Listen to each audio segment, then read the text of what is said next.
Whitehall, this sort of second sort of sphere, and probably the most important in terms of the people who filter that information through to politicians. I mean, it's important to say that when I was in the Department for Education, I worked with some of the smartest people I've ever worked with. There are really brilliant people who are in the civil service.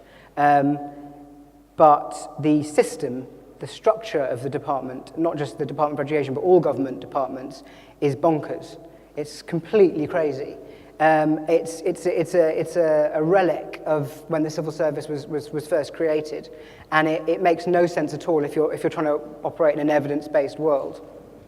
So, for those of you who don't know how departments work, usually your best civil servants, the really good ones who are sort of high flyers, will be moved around every 2 to 3 years. So they never have an opportunity to stay in any given area and develop expertise on any given subject. You know, if someone's been in their post for 10 years, that's actually quite a good sign. They're considered not very good. So the specialists, you don't have sort of policy specialists. Equally, a lot of the people who are hired don't have any statistics training or any economics training. So they're sort of sitting together in teams trying to work out policy problems.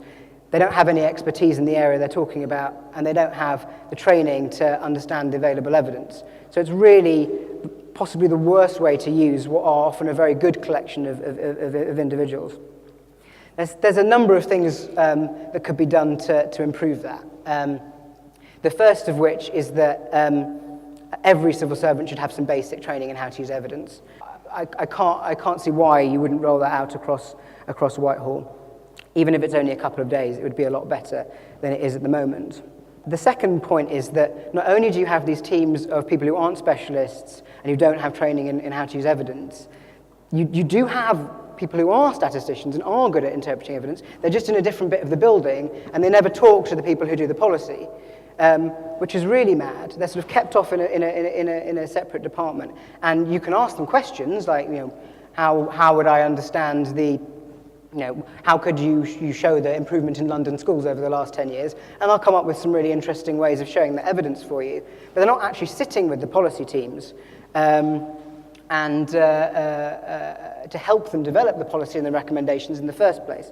So the second thing I would do is better integrate the statisticians and economists you have within departments with the policymakers. So the geeks need to be added to the Sir Humphreys. And then the last thing is more data transparency. Every department is sitting on a huge gold mine of data about their sector.